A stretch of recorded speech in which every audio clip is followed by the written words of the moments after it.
প্রথমে অ্যাপটি লোডিং হবে। লোডিং হওয়ার পরে এরকম আসবে। আসার পরে তো আমরা দেখতে পাবে এখানে অনেক কিছু চেঞ্জ হয়েছে। আর এখানে ওয়ালেট সেকশন, এখানে অনেকের ওয়ালেট এরকম ছেড়ে দিতে পারে, কোনো সমস্যা নাই, কানেক্ট হয় না। এটা পরে ঠিক হবে, এটা ওদের সার্ভারের সমস্যা হয়েছে, এটা ভয় পাওয়া লাগবে না। আর এখানে টাস্ক আছে, যেগুলো টাস্ক সব কিছু কমপ্লিট করা লাগবে। টাস্ক যে কয়টা আছে, আশা করি সবাই টাস্কগুলো কমপ্লিট করবে।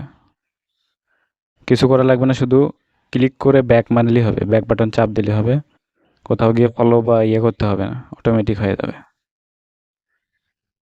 অটোমেটিক হয়ে যাবে। এবার হোম বাটনে আসবে। হ্যাঁ, এগুলো সব কিছু কমপ্লিট করবে। কমপ্লিট করে হোম বাটনে আসবে, দেখো ব্রোঞ্জ 2 এগুলো উঠতেছে, এখানে ঠেসে মারা লাগবে। এখানে ঠেসে মারলে অনেকের অনেক কিছু থাকবে, এখানে ঠেসে মারলে ব্রোঞ্জ 2 এরকম দেখাবে। এটা লেভেল আপ করতে হবে, এটা লেভেল আপ করলে প্রাইস বাড়বে, মানে যে পুরস্কারটা পাওয়া যাবে ওটার পরিমাণ বেশি হবে। এখানে ইউজ বাটনে ঠেসে মারবা, সবারই এরকম আসবে। ইউজ বাটনে ঠেসে মারলে লেভেল আপ হবে, যেরকম সাকসেসফুলি দেখাবে। এবং একটু পরে আর একটা অপশন আসবে, যে কংগ্রাচুলেশন, স্টোরিতে ছাড়তে বলতেছে, স্টোরিতে ছেড়ে দিবে, স্টোরিতে সবাই ছেড়ে দিবে। নেক্সট বাটনে ক্লিক করবা, শেয়ার হয়ে যাবে এই পোস্ট স্টোরি।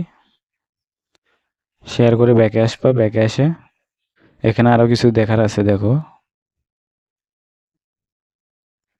লেভেল 4 অবধি গেলে আরও বেশি পাওয়া যাবে। যে এখানে স্ন্যাপশট ডেট দিয়েছে, আজ next September October, snapshot October এখানে লেখা আছে, মানে আরও দেরি হবে, অক্টোবরের আগে এটা টাকা দেবে না।